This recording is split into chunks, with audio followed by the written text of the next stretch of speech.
हम अक्सर देखते हैं कि दुनिया के बहुत महान व्यक्ति जैसे रामानुजन जैसे महान गणितज्ञ, पाइथागोरस जैसे महान दार्शनिक या एल्बर्ट आइंस्टीन, न्यूटन, गैलीलियो और केपलर जैसे बहुत से वैज्ञानिक और प्रसिद्ध लोग जो परमात्मा पर विश्वास रखते थे, अपने अपने धर्म से जुड़े थे और ईश्वर की भक्ति करते थे। तो क्या इसका अर्थ ये है कि ईश्वर सच में है? चलो आज मिलकर इस भ्रम को तोड़ते हैं। अगर रामानुजन का केस लें तो उन्होंने कहा था कि देवी माँ उन्हें फॉर्मूला देती हैं, लेकिन आधुनिक गणित ने साबित किया कि वे फॉर्मूला उनकी दिमाग की उपज थे।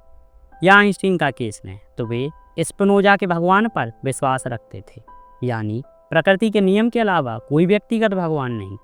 हर व्यक्ति अपनी संस्कृति से प्रभावित होता है। जैसे भारतीय वैज्ञानिक हिंदू धर्म मानेगा, अमेरिकी वैज्ञानिक ईसाई धर्म मानेगा और अरब का वैज्ञानिक इस्लाम मानेगा। यह उनका व्यक्तिगत विश्वास है, वैज्ञानिक खोज नहीं। अब लोग सोचते हैं अगर इतना बड़ा वैज्ञानिक ईश्वर में विश्वास रखता है तो ईश्वर सच में होगा। यह तो ऐसा है जैसे कोई फिल्म स्टार कोको कोला पीता है, तो क्या कोको कोला स्वास्थ्य के लिए अच्छा है? याद रखिए, कोई भी व्यक्ति एक क्षेत्र में महान हो सकता है। एक गणितज्ञ गणित में, एक क्रिकेटर खेल में, एक अभिनेता एक्टिंग में, लेकिन इसका अर्थ ये नहीं कि उसका ज्ञान हर क्षेत्र में सत्य होगा। जैसे रामानुज को गणित में अनुभव था, धर्म में नहीं।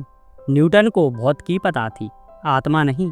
आइंस्टीन को विज्ञान पता था, परमात्मा नहीं। जैसे एक एक्टर तुम्हें विज्ञान का सही ज्ञान नहीं दे सकता और एक क्रिकेटर तुम्हें आध्यात्म की दिशा नहीं दिखा सकता। जैसे तुम्हारे पिता अगर खाना बनाना नहीं जानते तो तुम्हें उसकी विधि नहीं सिखा सकते। बिल्कुल ऐसे ही परमात्मा की खोज तुम्हें खुद करनी होगी। बिना खोजे अगर तुम किसी के कहने पर ईश्वर को मान लोगे तो वो बस विश्वास होगा, अनुभव नहीं। अपना अनुभव देखो, अपनी शांति परखो, अपने भीतर झांको।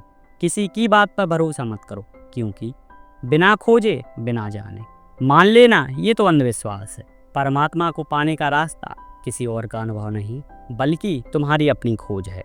सत्य तक सिर्फ तुम्हें चलना होगा, अपने प्रश्न, अपने अनुभव और अपनी खोज के माध्यम से।